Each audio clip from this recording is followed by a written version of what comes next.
नमस्कार। आज चुनाव आयोग ने 18वें लोकसभा चुनाव के तारीखों की घोषणा कर दी है। चुनाव हमारे देश में कुल 7 चरणों में कराए जाएंगे, जो कि 19 अप्रैल से शुरू होगी और आखिरी चरण जो कि 7वां चरण होगा वो 1 जून 2024 को समाप्त होगा। चुनाव के वोटों की गिनती 4 जून को कराई जाएगी। इस वीडियो में हम बात करेंगे बिहार के लोकसभा सीटों की, कहाँ-कहाँ, कब-कब वोटिंग कराई जाएगी, कौन-कौन दिग्गज हैं जो बिहार से चुनाव लड़ेंगे। तो आइए देखते हैं इस वीडियो में बिहार के बारे में। तो बिहार में कुल 7 चरणों में चुनाव कराए जाएंगे। पहला चरण जो कि 19 अप्रैल को है, उसमें 4 जिलों में जो कि औरंगाबाद, गया, नवादा और जमुई में चुनाव होंगे। दूसरा चरण जो कि जिसमें 5 जिलों में चुनाव कराए जाएंगे, जिसमें किशनगंज, कटिहार, पूर्णिया, भागलपुर और बांका। तीसरा चरण में झंझारपुर, सुपौल, अररिया, मधेपुरा और खगड़िया। फिर चौथा चरण जिसमें दरभंगा, उदयपुर, समस्तीपुर, बेगूसराय और मुंगेर।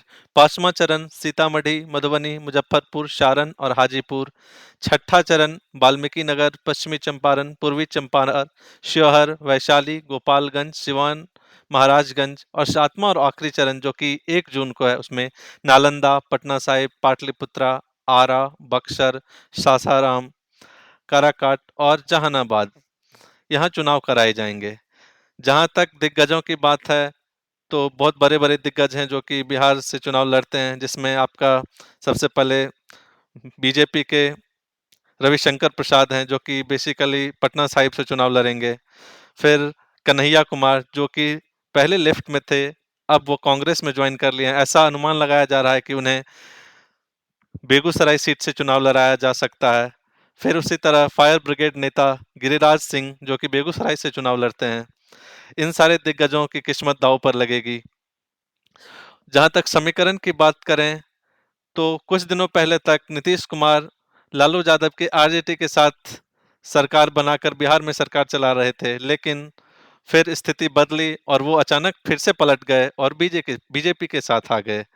तो अब बात किया जाए तो पूरी तरह से समीकरण बदल चुका है। बीजेपी नीतीश कुमार के साथ सरकार में है और लोकसभा चुनाव भी साथ में लड़ेंगे। बीजेपी के साथ नीतीश कुमार की जेडीयू है और रामविलास पासवान की एलजेपी पार्टी है, हम पार्टी है और कुछ अन्य पार्टियां हैं। उसी तरह लालू यादव की आरजेडी के साथ कांग्रेस है, लेफ्ट है। बिहार लोकसभा चुनाव और एक कारण से इसलिए थोड़ा इंटरेस्टिंग हो रहा है क्योंकि ओवैसीद्दीन ओवैसी की पार्टी ने अपने 11 मेंबर्स को बिहार में उतारने का निर्णय लिया है, जो कि बहुत ही इंटरेस्टिंग होने वाला है क्योंकि मुस्लिम वोटों का समीकरण पूरी तरह से बदल जाएगा और देखना होगा कि अगर मुस्लिम वोटें बढ़ती है तो निश्चित तौर पर बीजेपी को इससे फायदा होने वाला है। 2019 के चुनावों की बात करें तो बीजेपी ने यहाँ 40 में से 39 सीटों पर विजय प्राप्त की थी। इस बार देखा जाए तो समीकरण सब कुछ बदल चुका है और जहां तक मोदी ने 400 पार का नारा दिया है, तो जैसा कि हम लोग जानते हैं कि दिल्ली का रास्ता बिहार और यूपी से होकर निकलता है। तो अगर बीजेपी को या एनडीए को 400 से ऊपर जाना है तो इसमें बिहार में बीजेपी को अच्छी खासी या बोलें तो क्लीन स्वीप करना होगा। ऐसे ही इंटरेस्टिंग फैक्ट्स के लिए आप हमारे चैनल को सब्सक्राइब कर सकते हैं। आप हमें ये भी बताइए कि हम आप हमारे चैनल को सब्सक्राइब कीजिए, वीडियो को लाइक कीजिए और बेल आइकन दबाना ना भूलिए ताकि जब भी हम कोई वीडियो लाएं तो आपको एक नोटिफिकेशन मिले। Thank you.